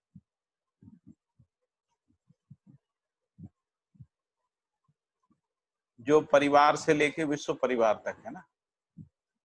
तो धर्म मूलक अध्ययन, धर्मानुगमन, योग्य जीवन का विशेषता अनुसार क्या कह रहे हैं? मतलब वो तो ठीक है, परिवार से विश्व परिवार तक, लेकिन उसकी विशेषता अनुसार विशेषताएं बढ़ती जाती हैं। अच्छा अच्छा, ठीक। पहले ज्ञान न्याय है, फिर न्याय धर्म है, फिर न्याय धर्म सत्य है। वो विशेष ज्ञान के रूप में कुछ और है आपको कुछ और समझ में आ रहा है? नहीं भैया, स्पष्ट हो गया। हाँ, वो कनेक्ट नहीं कर पाई थी, हो गया, ठीक, समझ गई। धर्म मूलक अध्ययन व धर्मानुगमन योग जीवन का कार्यक्रम ही सर्वमंगल है। धर्म मूलक अध्ययन का मतलब सर्वतोमुखी समाधान के अर्थ में अध्ययन, और सर्वतोमुखी समाधान का अनुगमन योग जीवन का कार्यक्रम ही सर्वमंगल है। जड़ चैतन्यात्मक प्रकृति में रूप गुण स्वभाव धर्म प्रत्यक्ष ना हो, ऐसी कोई इकाई नहीं, यह प्रमाण है। और फिर ये लिखा है कि रूपानुसंगीय जाति निर्णय पदार्थावस्था में, रूप एवं गुणानुसंगीय जाति निर्णय प्राणावस्था में, रूप गुण स्वभावानुसंगीय जाति निर्णय जीवावस्था में, रूप गुण स्वभाव धर्मानुसंगीय जाति निर्णय ज्ञानावस्था। पाए जाने वाले प्रत्येक मानव में आवश्यकता के रूप में होना पाया जाता है। रूप गुण स्वभाव धर्मानुसंगी जाति निर्णय ज्ञानावस्था में पाए जाने वाले प्रत्येक मानव में आवश्यकता के रूप में होना पाया जाता है। फिर ये लिखा है पदार्थावस्था में अस्तित्व धर्म है, प्राणावस्था में अस्तित्व सहित पुष्टि धर्म है, जीवावस्था में अस्तित्व पुष्टि सहित जीने की आशा धर्म है, और ज्ञानावस्था में अस्तित्व पुष्टि सहित आशा सहित सुख धर्म ज्ञातव्य है। यह उनमें पाई जाने वाली क्रिया प्रक्रिया परिणाम परिवर्तन परिमार्जन प्रयोजन नियोजन संयोजन गठन संगठन प्रभाव प्रसारण आप्यायन तत्वों के आधार पर है। तो ये जो जाति का निर्णय है और जो धर्म का पहचान है ना, उसके बारे में वो कह रहे हैं कि यह उनमें पाई जाने वाली, इन चारों अवस्थाओं में पाई जाने वाली क्रिया प्रक्रिया परिणाम परिवर्तन परिमार्जन है ना। परिणाम पदार्थावस्था में, परिवर्तन और परिवर्तन जो है वो प्राणावस्था जी में, और परिमार्जन जो है ज्ञानावस्था में। प्रयोजन नियोजन संयोजन गठन संगठन प्रभाव प्रसारण और आप्यायन। आप्यायन का मतलब है अध्ययन पूर्वक अपनाया हुआ तथ्यों के आधार पर है। फिर इन सब की परिभाषाएं दी हैं नीचे। तो उसमें लिखा है ग्रहण विसर्जन बाध्यता बराबर संवेदना, और स्थानांतरण बराबर गति, और प्रमाण परिवर्तन प्रक्रिया प्रमाण परिवर्तन परिमार्जन, इन तीनों को मिला के प्रक्रिया कह रहे हैं। संगठन विघटन परिणाम, वर्तमान से भिन्न को परिवर्तन, आशा विचार इच्छा संकल्प में गुणात्मक परिस्कृति बराबर परिमार्जन, भौतिक बौद्धिक गुणात्मक उपलब्धि बराबर प्रयोजन, उत्पादन और व्यवहार नियोजन, यांत्रिक तांत्रिक सामाजिक संयोजन, सामाजिक संबंध मानवीय संबंध गठन, अखंड समाज संगठन, मानवीय संबंध गठन और अखंड समाज संगठन, प्रभाव क्षमता प्रसारण और स्वागत आस्वादन पूर्वक आप्यायन क्रियाएं स्पष्ट हैं। आप्यायन क्रियाएं जो है वो स्वागत और आस्वादन पूर्वक है। आप्यायन क्रियाओं को स्वयं में समा लेने के रूप में स्पष्ट है, जिनका प्रमाण मूल्यांकन रूप में होना पाया जाता है।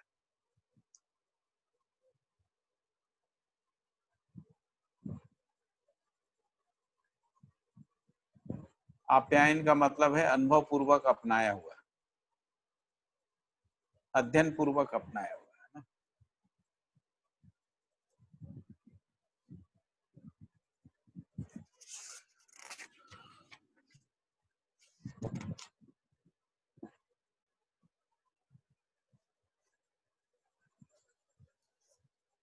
फिर लिखा है कि शिक्षा प्रणाली में अपूर्णता ही विधि का ध्रुवीकरण ना होना है। तो शिक्षा प्रणाली में जो अपूर्णता है उसका मूल कारण बोल रहे हैं कि विधि का ध्रुवीकरण ना होना, यही व्यवस्था पद्धति का संदिग्ध होना है। भैया ये ऊपर थोड़ा सा ग्रहण विसर्जन बाध्यता संवेदना, ये थोड़ा समझाएंगे।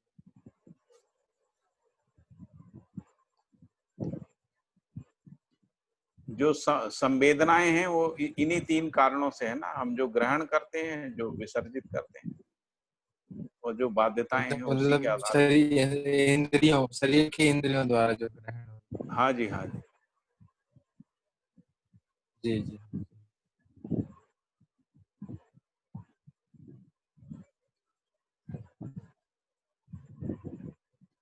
फिर हम लोग आ गए थे, शिक्षा प्रणाली में अपूर्णता ही विधि का ध्रुवीकरण ना होना है, यही व्यवस्था पद्धति का संदिग्ध होना है, जो समाज की आद्यांत समस्याओं का प्रत्यक्ष रूप है। समाज की आद्यांत समस्याओं का प्रत्यक्ष रूप है। फिर लिखा है कि जड़ चैतन्यात्मक प्रकृति के विभिन्न विधिवत अध्ययन को सर्वसुलभ बनाना ही समाधान का एकमात्र उपाय है। तो यदि ऐसा नहीं होता है, अन्यथा क्या होगा?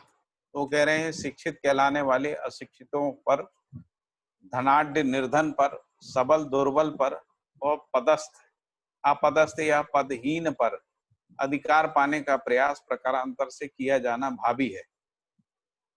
यदि विधिवत अध्ययन नहीं होता है और शिक्षा जो है विधि से संपन्न नहीं होती है, उस स्थिति में तो शिक्षित कहलाने वाले अशिक्षितों पर, धनाढ्य निर्धन पर, सबल दुर्बल पे और पद जो पदों पर हैं वो पदहीन पर अधिकार पाने का प्रयास प्रकारांतर से किया जाना भावी है। इसके निराकरण में, ऊपर वाले के निराकरण में कहा कि गुणात्मक एकता को स्थापित करना, समग्रता के अध्ययन को सुलभ बनाना और विधि व्यवस्था को सफल बनाना ही मानवीय संस्कृति सभ्यता की अक्षुण्णता को पाना है। तीन चीजें बोली हैं। गुणात्मक एकता को स्थापित करना, गुणात्मक एकता है ना, जो व्यक्ति परिवार समाज राष्ट्र अंतरराष्ट्र के बीच में गुणात्मक एकता को स्थापित करना, जो सभ्यता संस्कृति विधि व्यवस्था ही है। समग्रता के अध्ययन को सुनिश्चित करना और विधि व्यवस्था को सफल बनाना मानवीय संस्कृति सभ्यता की अक्षुण्णता को पाना है। यही व्यवहारात्मक जनवाद का प्रत्यक्ष रूप है। फिर लिखा है कि व्यक्तिवादी और वर्गवादी प्रयोग सफल नहीं रहा है। तो अभी तक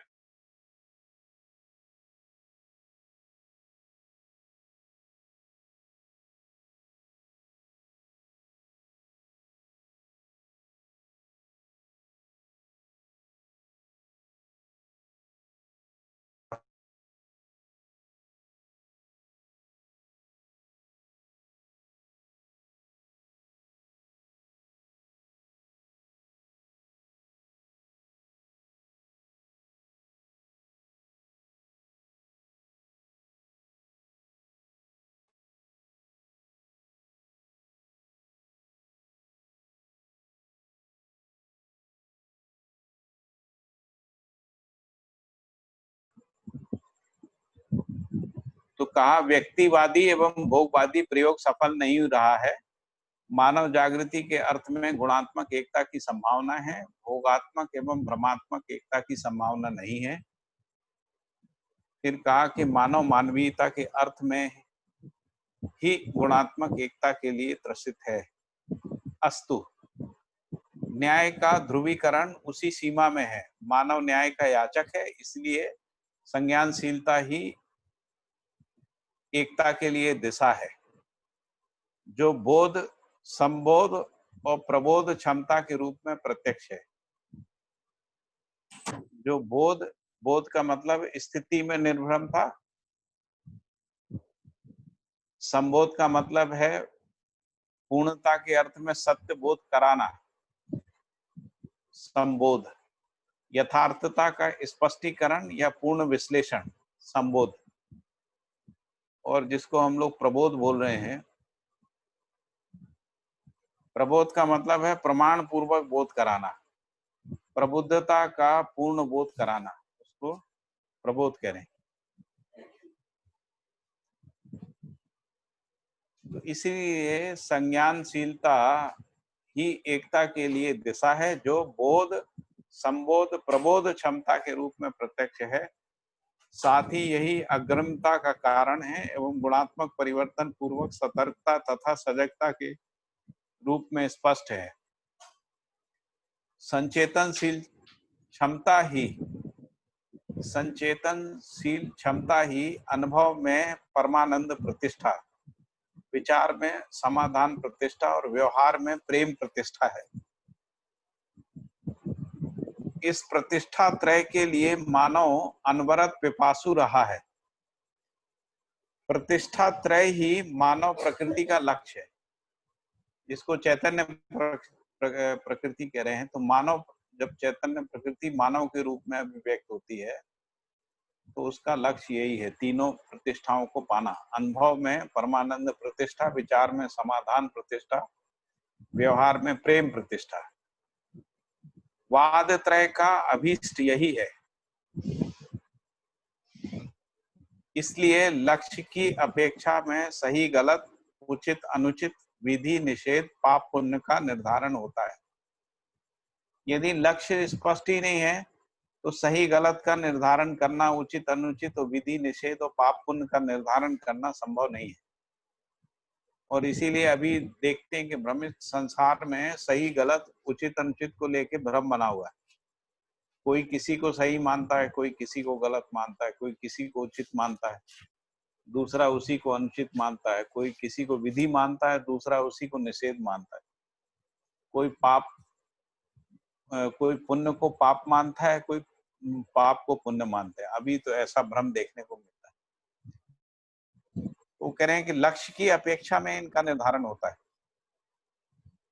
यानी समाधान, समृद्धि, अभय, सहअस्तित्व की अपेक्षा में ही इनका निर्णय होता है, निर्धारण होता है।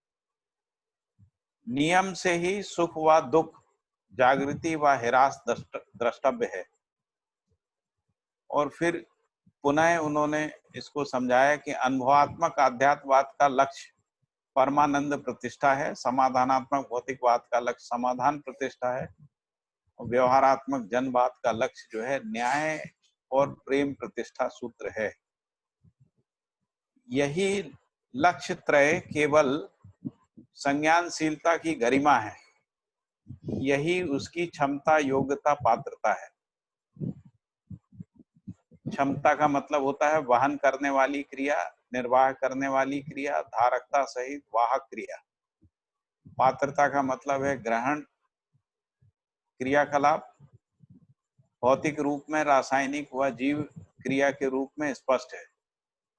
और योग्यता का मतलब है अभिव्यक्ति, संप्रेषणा, प्रकाशन सहित प्रमाण संपन्नता। तो ये जो तीनों लक्ष्य त्रय हैं, यानी परमानंद प्रतिष्ठा, समाधान प्रतिष्ठा और प्रेम प्रतिष्ठा, न्याय प्रतिष्ठा है। तो ये लक्ष्य त्रय केवल संज्ञानशीलता की ही गरिमा है, यही इसकी क्षमता, योग्यता, पात्रता में गुणात्मक परिवर्तन का मूल कारण है। आगे लिखा है कैसे है, तो तो आगे लिखा है समाधान प्रतिष्ठा की निरंतरता ही प्रेम प्रतिष्ठा है। प्रेम प्रतिष्ठा की निरंतरता ही परमानंद प्रतिष्ठा है। फिर इसको आगे लिखा कि प्रेम प्रतिष्ठा ही सतर्कता है, यानी क्रियापूर्णता है, क्योंकि समाधान की प्रतिष्ठा समाधान की निरंतरता हो गई, इसलिए क्रियापूर्णता सतर्कता के रूप में है ना। तो सतर्कता को क्रियापूर्णता भी बोलते हैं और सतर्कता का मतलब तर्क संगत विधि से समाधान प्रमाणित होना भी बोलते हैं। मानवीयतापूर्ण संस्कृति भी बोलते हैं। सभ्यता का आचरण वहन संरक्षण संवर्धन, इसको भी सतर्कता ही बोलते हैं। फिर कहा प्रेम प्रतिष्ठा ही सतर्कता है और परमानंद प्रतिष्ठा ही सजगता है, यानी आचरण पूर्णता है। फिर लिखा है कि वृत्ति और चित्त की एक सूत्रता में समाधान है, चित्त और बुद्धि की एक सूत्रता में प्रेम है, और बुद्धि और आत्मा की एक सूत्रता में परमानंद प्रतिष्ठा का होना पाया जाता है। पहले वृत्ति और चित्त की एक सूत्रता, फिर इसके बाद चित्त और बुद्धि की एक सूत्रता, फिर बुद्धि और आत्मा की। यही जागृत मानव में से के लिए न्यायपूर्ण व्यवहार सुख, सुख की निरंतरता शांति, शांति की निरंतरता संतोष, संतोष की निरंतरता आनंद, आनंद की निरंतरता परमानंद है। इसी को यदि मानव परंपरा में देखेंगे तो नियम पूर्ण उत्पादन, न्यायपूर्ण व्यवहार एवं धनपूर्ण विचार बराबर मानवीयतापूर्ण जीवन व अति मानवीयता की ओर स्पष्ट संभावना एवं अध्ययन। मानवीयतापूर्ण व अति मानवीयता की स्पष्ट संभावना एवं अध्ययन बराबर निर्भ्रम ज्ञान, निर्भ्रम ज्ञान बराबर विवेक सम्मत विज्ञान, और विवेक सम्मत विज्ञान बराबर बौद्धिक समाधान व भौतिक समृद्धि। भौतिक समाधान व भौतिक समृद्धि एवं बौद्धिक समाधान बराबर सहअस्तित्व, सहअस्तित्व बराबर अखंडता, अखंडता बराबर सामाजिकता, सामाजिकता बराबर स्वर्गीयता, स्वर्गीयता बराबर अभय, अभय बराबर सुख शांति संतोष आनंद। ठीक है, ये स्पष्ट हो रहा है सूत्र। नियम पूर्ण उत्पादन, न्यायपूर्ण व्यवहार एवं धनपूर्ण विचार बराबर मानवीयतापूर्ण जीवन व अति मानवीयता की ओर स्पष्ट संभावना एवं अध्ययन। फिर लिखा है कि मानवीयतापूर्ण व अति मानवीयता की स्पष्ट संभावना एवं अध्ययन से निर्भ्रम ज्ञान, निर्भ्रम ज्ञान से विवेक सम्मत विज्ञान, और विवेक व विज्ञान से बौद्धिक समाधान और भौतिक समृद्धि। बौद्धिक समाधान और भौतिक समृद्धि जब व्यवस्था के अर्थ में आ जाएगी तो सहअस्तित्व। ये जो ज्ञान है और निर्भम ज्ञान सेम ही चीज है ना, जिसको ज्ञान बोलते हैं महत्वपूर्ण जीवन। निर्भम ज्ञान क्या है? निर्भम ज्ञान मतलब उसकी निरंतरता। अच्छा अच्छा।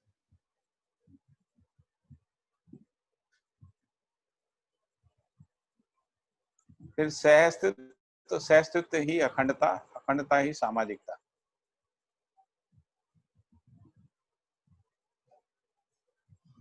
सामाजिकता का मतलब होता है कि मानवीयतापूर्ण आचरण सहित अखंड समाज सूत्र व्याख्या के अनुसार जीना, वो सामाजिकता। सामाजिकता ही स्वर्गीयता, स्वर्गीयता ही अभय, अभय से सुख शांति संतोष आनंद। इसी को फिर लिखा है मन और वृत्ति का निर्विरोधता जो है वो सुख है, वृत्ति व चित्त की निर्विरोधता शांति है, और चित्त और बुद्धि की निर्विरोधता संतोष, और बुद्धि और आत्मा का निर्विरोधता जो है आनंद। परम सत्य रूपी सहअस्तित्व में अनुभूति जो है वो परमानंद। ऐसी अनुभूति ही चैतन्य प्रकृति का चरमोत्कर्ष विकास, यही परमानंद है।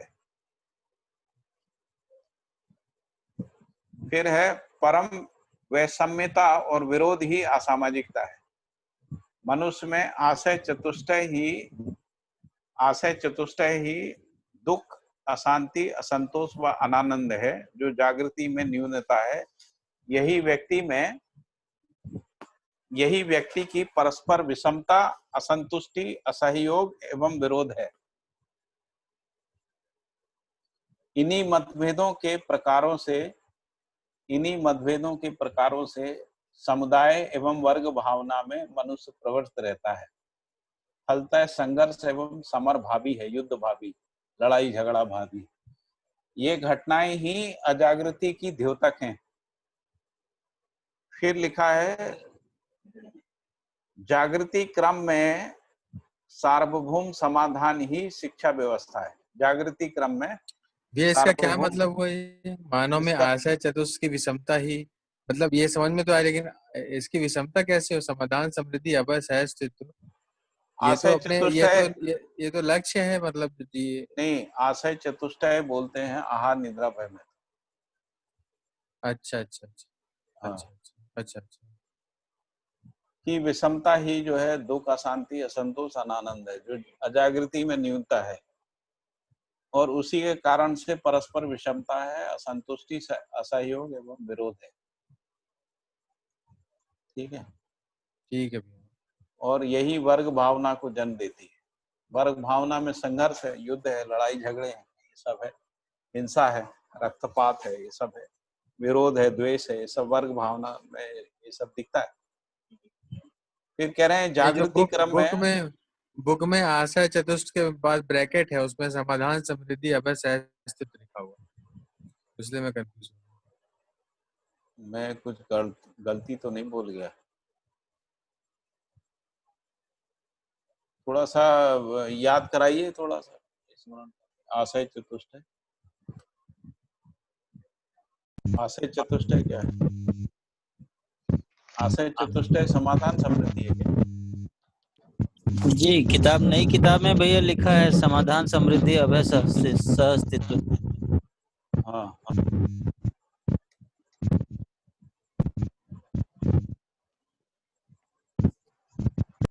वो भैया जीव चेतना के वो विषय है ना? हाँ हाँ, वो विषय है, ये आशय चतुष्टय। नहीं, ये गड़बड़ कैसे हो गया? किताब में गड़बड़ है क्या? हमारे अच्छा, आपके उसमें लिखा है ऐसा? मेरे उसमें नहीं, किताब में बोल रहे हैं। वही मैं किताब में कह रही हूँ, उस किताब में ऐसा लिखा है।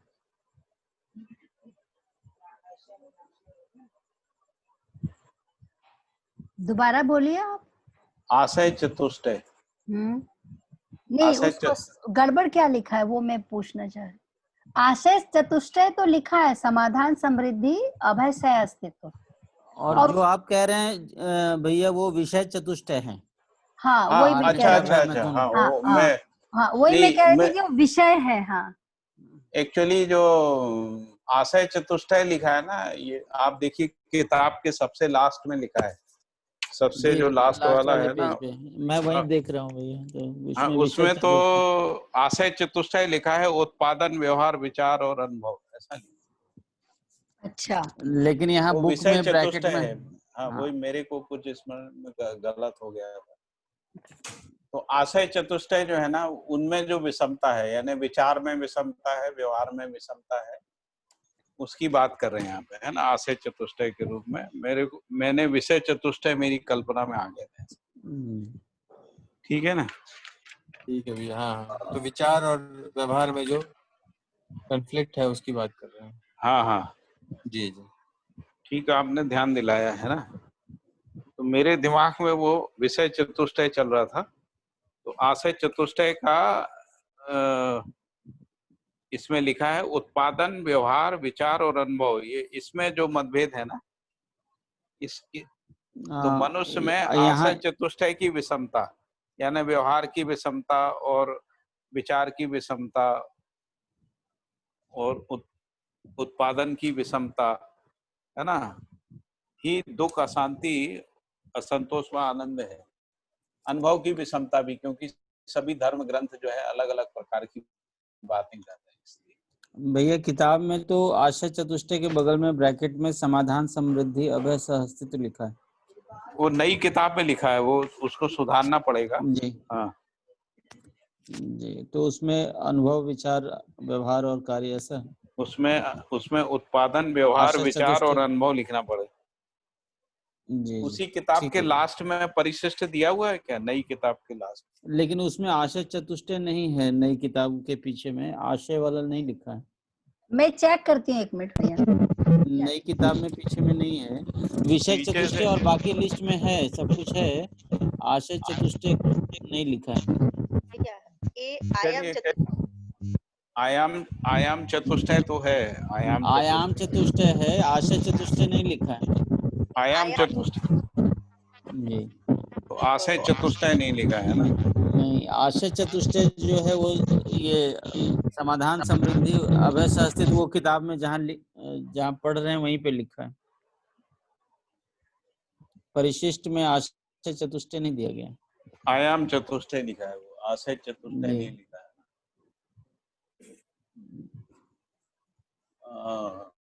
पता नहीं, आशय चतुष्टय फिर समाधान समृद्धि है क्या?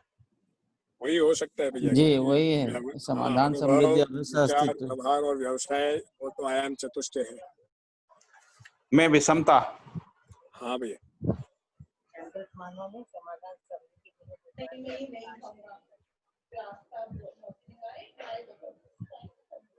आशय का परिभाषा लिखा हुआ है परिभाषा संहिता में, तो उसमें उसको पढ़ने से थोड़ा सा स्पष्ट हो सकता है ना। भ्रमित मानव में विषयासक्ति में आशय होता है, भ्रमित मानव में विषयासक्ति में आशय होता है, जागृत मानव में समाधान समृद्धि पूर्वक उपकार करने का आशय होता है।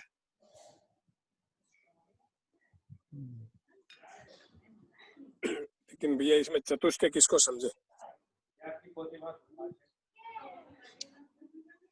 तो भ्रमित मानव में तो विषय चतुष्टय आहार निद्रा भय मैथुन है, जबकि जागृत मानव में विषय तो ये ऐषणाएं है, वो 3 है।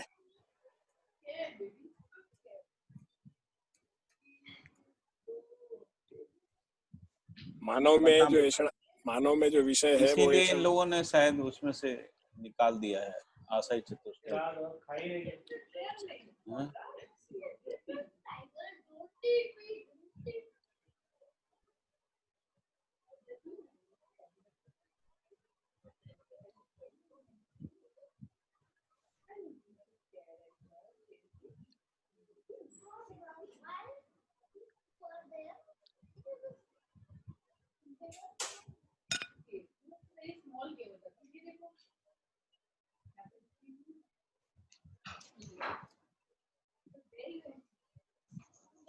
समाधान समृद्धि अभय सहस्तित्व में तो विषमता होगी नहीं ना भैया। ये तो बेसिकली परिणाम है जागृति के जो भी है।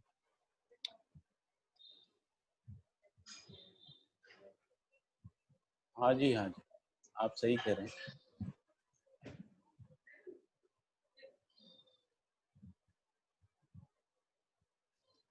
मुझे तो लगता है कि यहाँ पे शब्द विषय चतुष्टय ही होना चाहिए ना। जी जी जी, हाँ? जैसा सेंटेंस बना है वैसे तो वही लगता है मुझे भी है, क्योंकि ये भ्रम की बात कर रहे हैं। हाँ, बेसिकली दुख, अशांति, असंतोष और अनानंद की जो बात है, और जागृति में जो न्यूनता है वो विषय चतुष्टय होना चाहिए। हाँ, विषमता। हाँ, इसीलिए वो मेरे अंदर में वही अर्थ जा रहा था बार बार। भैया एक बार फिर से वो वाक्य पढ़ सकते हैं? हाँ हाँ, पढ़ देता हूँ। तो क्या है कि थोड़ा और, या तो एक वाक्य उसके ऊपर से लिखा है, मनुष्य में आशय चतुष्टय की विषमता ही दुख, अशांति, असंतोष व अनानंद है, ऐसा लिखा। तो भैया उसमें ऐसा है कि आशय चतुष्टय, समझो कि विषय की बात है, विषय चतुष्टय में अगर विषमता नहीं है तो भी जो है उसमें तो सुख तो है ही नहीं ना भैया। हाँ, इसीलिए तो दुख, अशांति, असंतोष, अनानंद। अगर मैं ये कह रहा हूँ कि उसमें विषमता नहीं है, समझो विषय चतुष्टय जो है आहार निद्रा भय मैथुन में विषमता नहीं है, उसमें एक सूत्रता है, लेकिन उसमें एक सूत्रता से भी तो सुख शांति संतोष आनंद संभव नहीं है। एक तो विषय में जो है एक सूत्रता होना संभव ही नहीं है। तब तो फिर यहाँ आयाम चतुष्टय ही होना चाहिए। हाँ भैया, है ना? जी जी भैया, आयाम चतुष्टय, आयाम चतुष्टय होना चाहिए। वही संभावना है भैया, या तो वो या तो समाधान समृद्धि अभय अस्तित्व। नहीं, समाधान समृद्धि अभय अस्तित्व में विषमता नहीं है ना। हाँ, उसमें विषमता हो नहीं सकती। विषमता होने की आयाम। संभावना केवल आयाम में हो सकती है। हाँ, आयाम ही लग रहा है यहाँ पे, आयाम वर्ड हुआ, आयाम चतुष्टय में ये होता है, वही आपके ध्यान में भी इसीलिए वही बना हुआ था। हाँ, हम्म। उसमें ही होता है विचारों में मतभेद होना, हाँ नहीं, है ना? इसमें यही है, व्यवहार में चेक करा लिया जाए, यदि कोई प्रिंटिंग मिस्टेक है तो उसको मेंशन भी कर दिया जाए। ठीक है। ठीक है। और आशय चतुष्टय कहीं मिल नहीं रहा है, मतलब वो डिक्शनरी में भी नहीं मिल रहा है, परिभाषा संहिता में भी नहीं है, और जो लास्ट में जो इन्होंने जो चतुष्टय लिखे हुए हैं ना, मैंने भी चेक किया, चतुष्टय में, उसमें भी नहीं, हाँ, उसमें भी उसमें नहीं रहा। अवस्था चतुष्टय है, हाँ, आयाम चतुष्टय है, भय चतुष्टय, मैंने भी चेक किया, उसमें वो नहीं है। विषय चतुष्टय है, ऐसा है। आयाम चतुष्टय तो दिख रहा है। हाँ, आयाम चतुष्टय, एक्चुअली आयाम चतुष्टय ही होना चाहिए, क्योंकि इसी में विषमता होती, विचारों में विषमता, व्यवहार में, उत्पादन में विषमता, अनुभव में भी विषमता है। अनुभव में विषमता का मतलब जो आध्यात्मिक परंपराएं हैं उनमें विषमताएं हैं, मान्यताएं, ये सबको लेके है ना। तो आयाम जो है मुझे ज्यादा एप्रोप्रिएट लग रहा है यहाँ पर, बाकी देख लेंगे अपन, है ना जी। हाँ भैया। फिर लिखा है कि इन्हीं मतभेदों के प्रकारों से समुदाय व वर्ग भावना में मनुष्य प्रवृत्त होता है, फलतः संघर्ष एवं समरभावी है। ये घटनाएं ही अजागृति की द्योतक हैं। फिर लिखा है कि जागृति क्रम में सार्वभौम समाधान ही, जागृति क्रम में सार्वभौम समाधान ही शिक्षा व्यवस्था है। इसका चरितार्थता में परिमार्जन पूर्वक उसे समृद्ध रूप प्रदान करने के लिए मनुष्य इच्छुक है।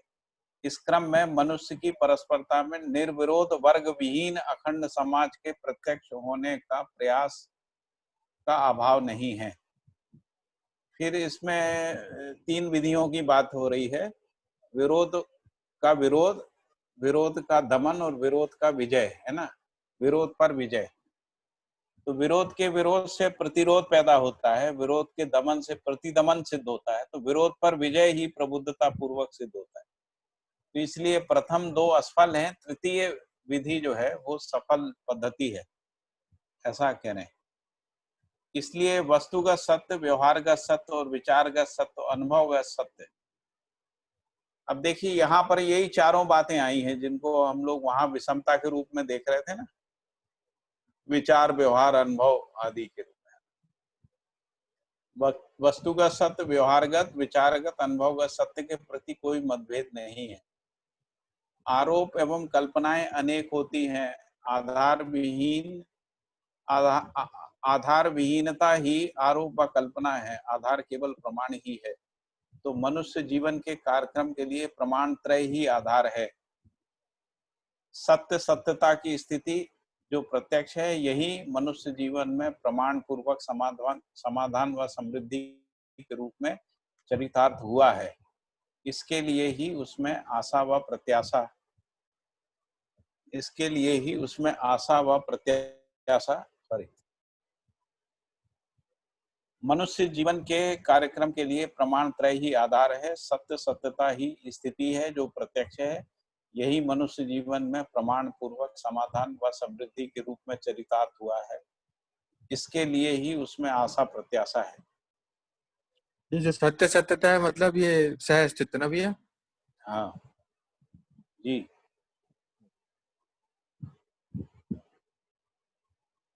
मूलतः जागृत मानव अनुभूति एवं दृष्टा पद में प्रतिष्ठित है। अनुभव मूलक व्यवहार समाधान है और समृद्धि मूलक उत्पादन ही कितना मानव जीवन की चरितार्थ। अब देखिए इसमें जो चीज डिस्कस कर रहे हैं वो 4 आयाम, जिनको अपन आयाम चतुष्टय कह रहे हैं, वही है। तो इसलिए मुझे लग रहा है कि आयाम चतुष्टय शब्द ही होना चाहिए। नीचे के सभी, जहाँ वो चतुष्टय शब्द आया था ना, आयाम चतुष्टय, उसके बाद जो भी डिस्कस हो रहा है वो चारों आयाम ही डिस्कस हो रहे हैं ना, उसी की कंटिन्यूटी है हाँ हर भैया, बार। उसी की ठीक बात है। कंटिन्यूटी। हाँ, अभी हाँ टाइम में वही सोच रही मेरे हूँ। ख्याल से टाइम हो गया, अभी 3-4 पेज बाकी है। अभी इसको अपन कल में डालते हैं। कल रखते हैं भैया, 10:11 हो गए। ठीक है, ठीक मुझे बात लग रहा है। है हाँ काफी हरी बातें डिस्कशन बहुत बढ़िया रहा। लेकिन हाँ ये इसमें ये तो फायदा है, वो जो वहाँ पे शेयरिंग नहीं होती ना, वन वे होता है बिल्कुल। यूट्यूब वाले में। बस केवल बोलते रहना होता है।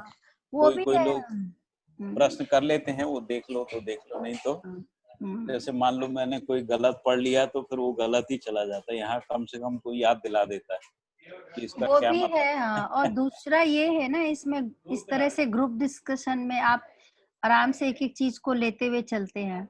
वहां पे तो एक टाइम फिक्सिंग का भी थोड़ा सा वो हो जाता है कि इतने दिनों में ये चैप्टर पूरा कर देना है, वो भी एक दबाव है।